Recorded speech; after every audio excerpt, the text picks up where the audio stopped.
நீங்க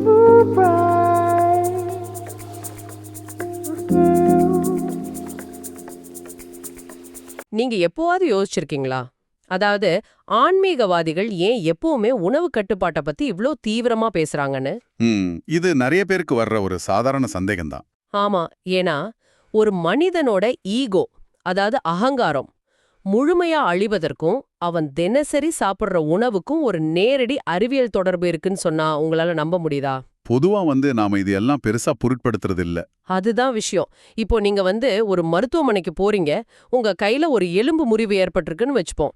எக்ஸ்ரே எடுத்தா அந்த முறிவு மிக தெளிவா தெரியும் இல்லையா? கரெக்ட். டாக்டர் அதை நேரா கைகாட்டி இதோ இங்கதான் பிரச்சனைன்னு மிக எளிதா சொல்லிடுவார். ஆமா.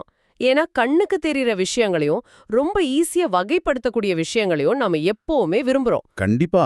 அதுதான் மனித இயல்பு.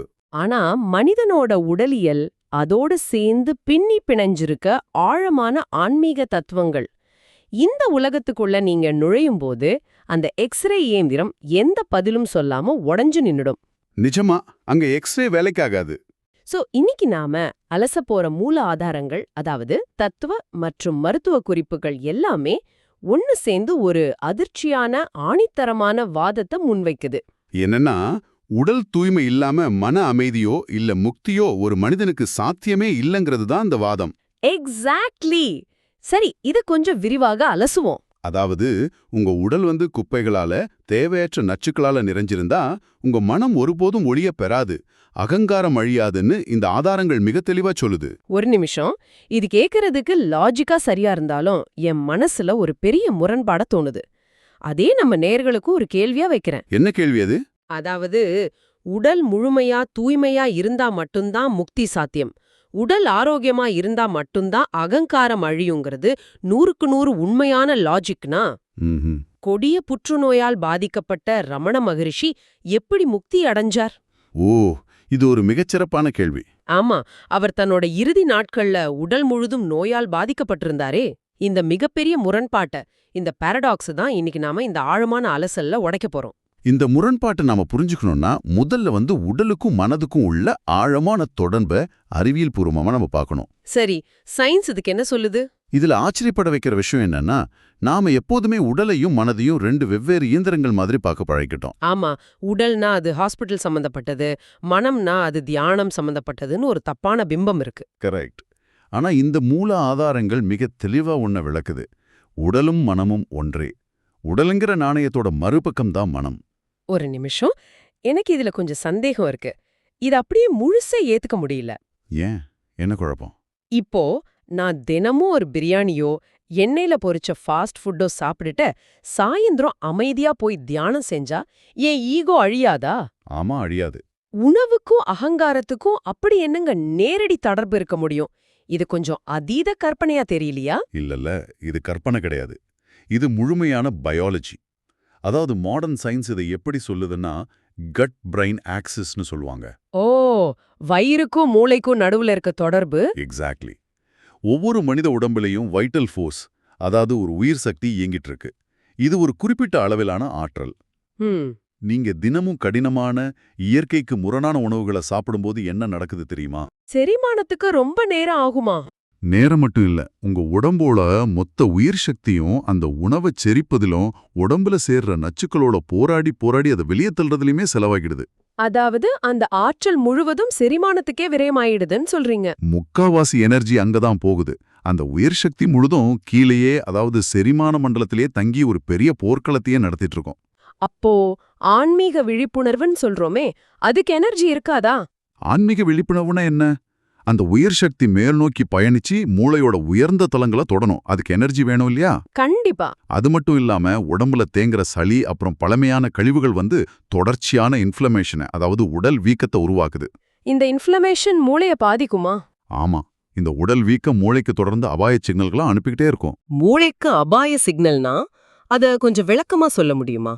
அதாவது உடம்புல ஏதோ தப்பு நடக்குது, உடனே காப்பாத்துன்னு வேகஸ் நரம்பு வழியா மூளைக்கு தகவல் போகும். இப்படி தொடர்ந்து அபாய சிக்னல்கள் போனா மூளை ஸ்ட்ரெஸ் ஹார்மோன்களை அதிக அளவுல உற்பத்தி செய்யும். ஓ, அப்போ ஸ்ட்ரெஸ் ஹார்மோன் அதிகமா இருக்கும்போது ஈகோ எப்படி ரியாக்ட் பண்ணும்? அகங்காரம் அல்லது ஈகோங்கிறது அடிப்படையில என்ன? அது ஒரு சர்வைவல் மெக்கானிசம். ஒரு தற்காப்பு உணர்வு. கரெக்ட். உங்க மூளைக்குள்ள ஸ்ட்ரெஸ் ஹார்மோன்கள் நிறைஞ்சிருக்கும்போது உங்க ஈகோ ரொம்ப ரொம்ப விழிப்போட மூர்க்கமா இருக்கும். அது தன்னை தற்காத்துக்க போராடும். அப்போ அந்த நேரத்துல நாம கண்ண மூடி எவ்வளவுதான் தியானம் செஞ்சாலும் விழிப்புணர்வு எப்படி நிகழும்? நிகழாது. அதனாலதான் சளியற்ற இயற்கையான உணவு முறையின் மூலமா உடலையும் ரத்தத்தையும் தூய்மைப்படுத்துறது தான் அகங்காரத்தை அழிக்கிறதுக்கான முதல் படின்னு தத்துவங்கள் சொல்லுது. ஓ, இத நீங்க சொல்லும்போது எனக்கு சட்டென்னு ஒரு விஷயம் ஞாபகத்துக்கு வருது. இத நாம நேயர்களுக்கு இன்னும் ஈஸியா விளக்க நாம அன்றாட யூஸ் பண்ற ஸ்மார்ட் போனை ஒரு ஒப்பீடா எடுத்துக்கலாம். சொல்லுங்க. இப்போ நீங்க உங்க போன்ல பின்னணியில, அதாவது பேக்ரவுண்ட்ல ஒரு 20-30 ஆப்ஸ ஓபன் பண்ணி வச்சிருக்கீங்கன்னு வச்சுப்போம். சரி. அது எல்லாமே உங்க போனோட பேட்டரிய உறிஞ்சிட்டே இருக்கு. இப்போ நீங்க ரொம்ப முக்கியமான ஒரு வேலையை செய்ய ஒரு பெரிய அப்ளிகேஷனை ஓபன் செய்ய முயற்சி பண்றீங்க. ஆனா என்ன நடக்கும்? ஃபோன் கண்டிப்பா ஹேங் ஆகும், இல்லனா பேட்டரி தீர்ந்து ஸ்விட்ச் ஆஃப் ஆயிடும். மிகச்சரியான ஒப்பீடு. நம்ம உடம்புல தேங்கியிருக்க நச்சுக்களை வெளியேத்துறது, செரிமானம் செய்யறது, நாள்பட்ட நோய்களோட போராடுறது எல்லாமே இந்த பேட்டரிய உறிஞ்சும் பேக்ரவுண்ட் ஆப்ஸ் தான். ஆமா, ரொம்ப பொருத்தமான உதாரணம். இவையே மொத்த உயிர் சக்தியையும் உறிஞ்சிடுச்சுன்னா ஆன்மீக விழிப்புணர்வுங்கிற அந்த மிக முக்கியமான ஆப் ரன் ஆகுறதுக்கு அங்க பேட்டரியே இருக்காது இல்லையா?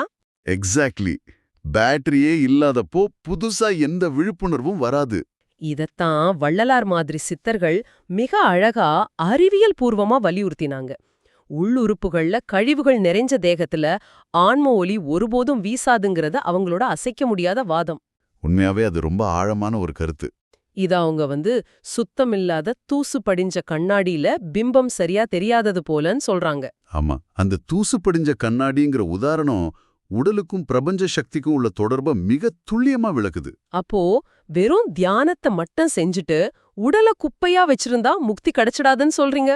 கண்டிப்பா கிடைக்காது. உடலை இயற்கை உணவுகளால தூய்மைப்படுத்துறது ஒரு பாத்திரத்தை கழுவி சுத்தமா வைக்கிறதுக்கு சமம். தூய்மையான உடல்தான் பிரபஞ்ச சக்தியை தாங்கும் ஆற்றல் பெற்றது. சுருக்கமா சொன்னா, உங்க உடம்புல இருக்கிற நச்சுக்களை வெளியேத்தாம உங்க மனசுல இருக்கிற அகங்காரத்தை வெளியேத்துறது உயிரியல் ரீதியாகவும் சாத்தியமே இல்ல. சரி, நீங்க சொல்றது 100% அறிவியல் பூர்வமா எனக்கு புரியுது. மூளை, வயிறு, ஸ்ட்ரெஸ் ஹார்மோன், பேட்டரி சார்ஜ் எல்லாமே லாஜிக்கா சரியா இருக்கு. ஆனா இங்கதான் நாம ஆரம்பத்துல கேட்ட அந்த மிகப்பெரிய கேள்வி மறுபடியும் வந்து நிக்குது. ரமண மகரிஷியோட முரண்பாடு. ஆமா, உடலை தூய்மையா வச்சா மட்டும்தான் அகங்காரம் அழியும்னா ரமண மகரிஷியோட வாழ்க்கை இத முழுமையா அடிச்சு நோர்க்குது இல்லையா? அத பாக்குறதுக்கு அப்படிதான் தெரியும். ரமணர் தன் இறுதிச் சடங்குகள்ல கொடிய புற்றுநோயால பாதிக்கப்பட்டிருந்தாரு. அவர் கையில கட்டிகள் இருந்தது, அளப்பரிய நச்சுக்கள் அவர் ரத்தத்துல இருந்தது. நாம இதுவரை கட்டி எழுப்பின லாஜிக் இங்க அடிபட்டு போகுதே. ரமணர் எப்படி தன் உடலை நோயா வச்சுக்கிட்டு முக்தி அடைஞ்சார்? இது மேலோட்டமா பார்த்தா மிகப்பெரிய முரண்பாடாதான் தெரியும். இது ஒரு முக்கியமான கேள்வியும் கூட. ஆனா ஆன்மீகத்தோட மிக நுட்பமான ஒரு ரகசியமே இந்த முரண்பாட்டுக்குள்ளதான் ஒளிஞ்சிருக்கு. அப்படியா? அதென்ன ரகசியம்? இந்த சந்தேகத்துக்கான விடையை நாம புரிஞ்சுக்கணும்னா ரமணரோட வாழ்க்கையோட கால வரையறைய, அதாவது டைம் லைனை நாம ரொம்ப உற்று நோக்கணும். காலவரையறைங்கிறீங்க? எந்த வருஷங்கள்ல அவருக்கு நோய் வந்துச்சுங்கிறதைய சொல்றீங்க? இல்ல, அவருக்கு எப்போ நோய் வந்துச்சுங்கிறத விட அவர் எப்போ முக்தி அடைஞ்சாருங்கிறத பார்க்கணும். ஓ, ரமணர் முக்தி அடைஞ்சது அவருக்கு புற்றுநோய் வந்த பிறகு கிடையாது. இங்கதான் பலரும் மிகப்பெரிய தப்பு பண்றாங்க. அப்போ அவருக்கு எப்போ அந்த விழிப்புணர்வு வந்துச்சு?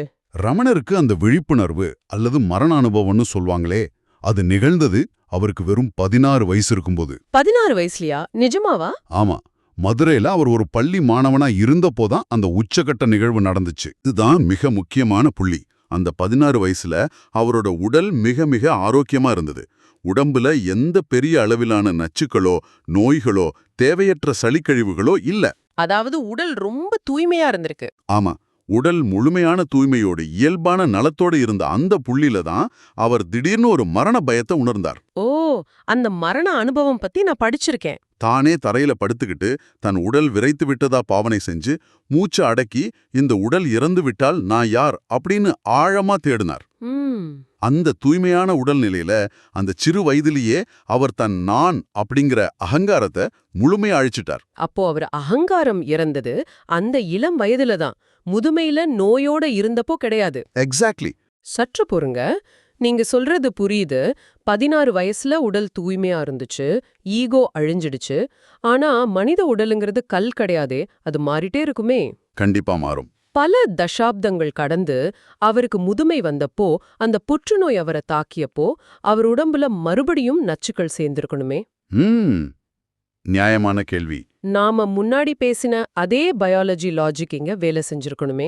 நச்சுக்கள் சேர்ந்தா அது மூளைக்கு ஸ்ட்ரெஸ் சிக்னல்கள் அனுப்பும். அப்போ அந்த நச்சுக்கள் மறுபடியும் ரசாயன மாற்றங்களை உருவாக்கி அவரோட மனதை அலைக்கழிச்சிருக்கணுமே. ஆமா. அப்படி என்றால் நோய் வந்த உடனே அவரோட ஈகோ மறுபடியும் உயிர் பெற்றிருக்கணும் இல்லையா? நீங்க கேக்குறது முற்றிலும் தர்க்க ரீதியான லாஜிக்கான ஒரு கேள்வி. உடம்புல நச்சுக்கள் சேர்ந்தா அது தேவையற்ற ரசாயனங்களை உருவாக்கும், மூளைக்கு அபாய சிக்னல்கள் போகுங்கிறது அறிவியல் உண்மைதான். அதுல எந்த மாற்றமும் இல்லையே. அதுல எந்த மாற்று கருத்தும் இல்லை. ஆனா இங்க ஒரு பெரிய ஆனா இருக்கு. என்ன அது? இந்த ரசாயன மாற்றங்கள் எல்லாமே எப்போ வேலை செய்யும் தெரியுமா? அந்த சிக்னல்களை பெற்றுக்கொண்டு ரியாக்ட் செய்யறதுக்கு மனம் மற்றும் அகங்காரம் ஆகிய இரண்டும் உயிருடன் இருந்தா மட்டும்தான். ஒரு நிமிஷம். மனம் உயிருடன் இருந்தா மட்டும்தானா? அதாவது மூளை சிக்னல் அனுப்புனாலும் அதை ரிசீவ் பண்ணா அங்க மனம் இல்லைன்னு சொல்றீங்களா? இது கொஞ்சம் விளக்க முடியுமா? நிச்சயமா. ரமணருக்கு 16 வயசுலயே அகங்காரம் முற்றிலுமா செத்துடுச்சுன்னு பார்த்தோம். ஆமா. அதாவது சிக்னலை வாங்கி செயல்படும் மனம்ங்கிற ஒன்றே அவரிடம் இல்ல. அது வேரோடு பிடுங்கி எறியப்பட்டுடுச்சு. ஓ. பல தசாப்தங்கள் கழிச்சு முதுமையில அவருக்கு நோய் வந்தப்போ நிச்சயமா அவர் உடம்புல பல கொடிய நச்சுக்களும் ரசாயன மாற்றங்களும் நிகழ்ந்தது. இன்ஃப்ளமேஷன் இருந்தது. ஆனா மனசு அதை வாங்கிக்கல. ஆமா. அந்த ரசாயன மாற்றங்கள் தாக்கி அலைக்கழிப்பதற்கு அங்க மனம்ங்கிற ஒண்ணு மீதமே இல்ல. வாவ். ஈகோ முற்றிலுமா அழிஞ்ச பிறகு உங்க உடம்புல என்ன ரசாயன மாற்றம் நடந்தாலும், எவ்வளவு நச்சுக்கள் சேர்ந்தாலும், அதனால மறுபடியும் ஒரு புதிய ஈகோவை உருவாக்கவே முடியாது. இத கேக்குறதுக்கே மிக ஆச்சரியமா இருக்கு. இத நம்ம மூல ஆதாரங்கள் எப்படி மிக அழகா விளக்குது தெரியுமா? எரிஞ்சு சாம்பலான காகிதத்தை மறுபடியும் எரிக்க முடியாதுங்கிற மாதிரி. அருமையான உதாரணம். ஒரு காகிதம் இருக்கும் வரைதான் நீங்க அதை நெருப்ப கொண்டு எரிக்க முடியும். அது முழுமையா எரிஞ்சு சாம்பல் ஆயிடுச்சுன்னா அப்புறம் நம்ம எவ்ளோ பெரிய தீய மூட்டினாலும் அந்த சாம்பல் எரியாது. எக்ஸாக்ட்லி. ரமணரோட மனம் 16 வயசுலயே எரிஞ்சு சாம்பல் ஆயிடுச்சு. முதுமையில நோய்ங்கிற நெருப்பு அவர் உடம்ப தாக்கியதை தவிர சாம்பலான மனதை அதால ஒன்னும் பண்ண முடியல. இதற்கெல்லாம் என்ன அர்த்தம்? கொஞ்சம் யோசிச்சு பாருங்க நேயர்களே. இந்த உதாரணம் என்ன ரொம்ப சிந்திக்க வைக்குது. கண்டிப்பா சிந்திக்க வேண்டிய விஷயம்தான். நாம எல்லோரும் தியானம் செய்ய முயற்சி பண்றோம், மன அமைதியே தேடுறோம். ஆனா நாம நோயோடும் பல வருஷங்களா நம்ம உடம்புல தேக்கி வச்சிருக்கிற நச்சுக்களோடும் தப்பான உணவு பழக்கங்களோடும் போய் தியான பாயில உட்கார்ந்தா என்ன நடக்கும்? எதுவும் நடக்காது. ரமணருக்கு நடந்த மாதிரி நமக்கும் முக்தி கிடைச்சிடுமா? நிச்சயம் கிடைக்காது. மாறாக நம்ம முழங்கால் வலியும் வயித்து வலியும் உடல் சோர்வு மூளை மந்தமா இருக்கிற அந்த வலிங்கிற ஒற்றை உணர்வு மட்டும்தான் மேலோங்கி நிக்கும் இல்லையா? ஆமா. ஏன்னா நம்ம காகிதம் இன்னும் எரியல. மிகச்சரியா சொன்னீங்க. ஏன்னா நம்மளோட காகிதம் இன்னும் எரியல. நீங்க சொல்றதுதான் யதார்த்தம். ரமணரோட இந்த அனுபவங்கிறது கோடிக்கணக்கான மனிதர்கள்ல ஒருத்தருக்கு ஏதோ ஒரு அபூர்வமான கணத்துல நடக்கிற நிகழ்வு. அவர் ஒரு எக்ஸெப்ஷன், ஒரு மிகப்பெரிய விதிவிலக்கு. எக்ஸாக்ட்லி. அவர் ஒரு எக்ஸெப்ஷன். ஆனா உலகத்துல உள்ள மத்த 99.9% மனிதர்களோட நிலை இது கிடையாது. நம்மளோட மனம் நம்ம உடலோட ரசாயன மாற்றங்களோட ரொம்ப நெருக்கமா பிரிக்க முடியாதபடி பின்னி பிணைஞ்சிருக்கு. ஆமா. சின்ன தலைவலி வந்தாலே நம்மால எதையும் ஃபோக்கஸ் பண்ண முடியல. அதுதான். உங்க வயிற்றுல அசிடிட்டி இருந்தா உங்க மனம் எரிச்சல் அடையும், கோவப்படும். உங்க உடம்புல சளி கட்டி இருந்தா மூளை மந்தமாகிடும்.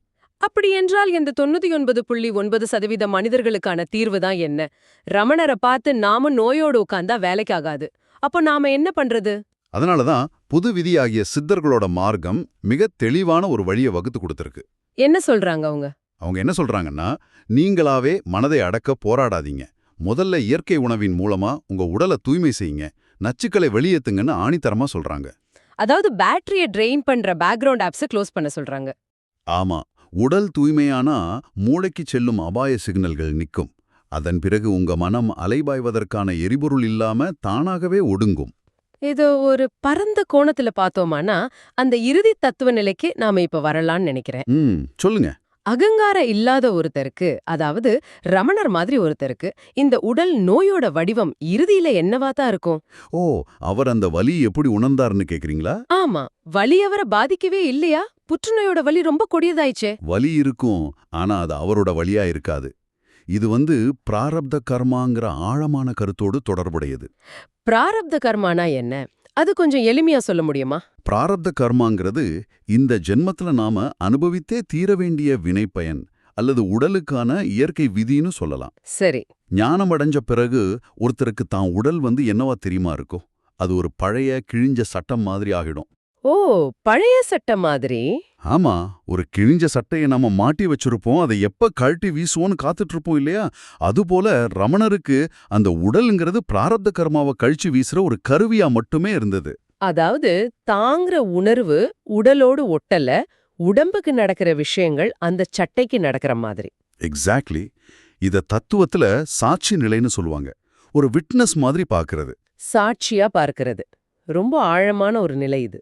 ஆமா, உடல் புற்றுநோயால அழுகினாலும் அதிலிருந்து இரத்தம் கசிஞ்சாலும் அவரது ஒரு சாட்சியா மூன்றாம் நபரா விலகி நின்றே பார்த்தார். தனக்கு வலிக்கிறதா அவர் நினைக்கல, இந்த உடலுக்கு வலிக்கிறதுன்னு மட்டுமே பார்த்தார். அப்போ அந்த நோய் அவரோட உடம்போட நச்சுக்களால வந்ததே தவிர அவரோட ஆன்மாவை அது ஒருபோதும் தொடல. கண்டிப்பா தொடல. உடல் வேறாகவும் தான் வேறாகவும் இருக்கிற அந்த பிரித்தறிதல் அவருக்கு முழுமையா சாத்தியமாகி இருந்தது. அப்படியானால் நாம இதுவரை அலசி அந்த விஷயங்களை ஒன்னா இணைச்சு பார்ப்போம். சரி. நம்ம கிட்ட 2 பாதைகள் இருக்கு. ஒன்னு ரமணரோட பாதை. அவர் தன் 16 வயசுலயே உடல் மிக தூய்மையா இருந்த காலத்திலேயே உடலை தாண்டி சென்று அகங்காரத்தை முழுமையா அழிச்சார். ஈகோங்கிற காகிதம் எரிஞ்சு சாம்பல் ஆயிடுச்சு. ஆமா, அதனால முதுமையில வந்த கொடிய நோய் அவரை பாதிக்கல. மற்றொன்று சித்தர்கள் மற்றும் இயற்கை மருத்துவத்தோட பாதை. இது நம்ம போன்ற 99.9% சாதாரண மனிதர்களுக்கான பாதை. எக்ஸாக்ட்லி. உணவை மாற்றி உடலை தூய்மை செய்து மூளைக்கு செல்லும் ஸ்ட்ரெஸ் சிக்னல்ஸை நிறுத்தி அதன் மூலம் அகங்காரத்தை அழிக்க வழிகாட்டும் ஒரு நடைமுறை சாத்தியமான பாதை. ஆமா, இரண்டும் மாறுபட்ட பாதைகளா தெரிஞ்சாலும் அவை உணர்த்துற அடிப்படை உண்மை ஒண்ணுதான். நச்சுக்கள் நிறைந்த உடல்ல ஆன்ம ஒளி ஒருபோதும் வீசாது. சரியா தொகுத்து கூறுனீங்க. அகங்காரத்தை அழிக்க உடல் தூய்மையே முதல் படிங்கிறத நாம மறுக்கவே முடியாது. கண்டிப்பா.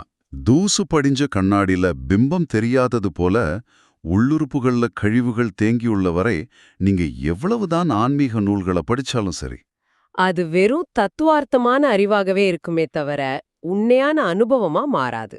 ஆமா, உடலோட இலகுத்தன்மைதான் மனதோட இலகுத்தன்மைக்கு அடிப்படை. அருமை. நேயர்களே, இன்னைக்கு நாம பார்த்த இந்த ஆழமான அலசல் ஒரு மிகப்பெரிய உண்மையை நமக்கு உணர்த்துது. நம்ம உடல் உண்ணும் உணவுதான் நம்ம மனதோட அகங்காரத்தை தீர்மானிக்குதுங்கிறது அறிவியலும் ஆன்மீகமும் ஏத்துக்கிற ஒரு உண்மை. அப்படியென்றால் இன்னைக்கு நாம நம்மள பார்த்து கேட்டுக்க வேண்டிய ஒரு முக்கியமான ஆழமான கேள்வி ஒண்ணு இருக்கு.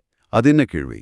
உங்க உடல்ல விடுங்க, உங்க மனதுக்கு நீங்க தினமும் எந்த மாதிரியான நச்சுக்களை உணவா கொடுத்துட்டு இருக்கீங்க?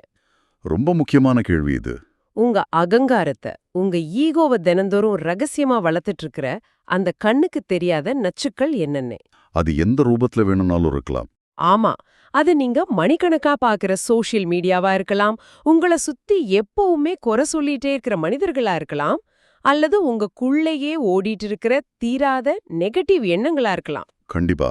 நம்ம ஆரம்பத்துல பேசின அந்த எக்ஸ்ரே ஏந்திரத்தை நினைச்சு பாருங்க.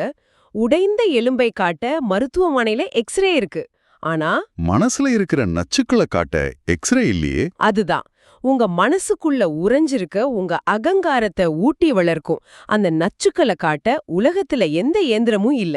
அத மாம தான் கண்டறியணும். ஆமா, அத நீங்க தான் உங்க சொந்த விழிப்புணர்வாலும் தூய்மையாலும் கண்டறியணும். அத இன்னைக்கு சற்று ஆழமா சிந்திச்சு பாருங்க. ரொம்ப அருமையான சிந்தனை. இந்த சிந்தனையோட இன்றைய தேடலை நாம நிறைவு செய்றோம். மீண்டும் ஒரு சிறப்பான அறிவை தூண்டும் ஆழமான அலசல்ல உங்களை சந்திக்கிறோம். அதுவரை உங்க உடலையும் மனதையும் தூய்மையா வச்சிருங்க. விடை பெறுகிறோம்.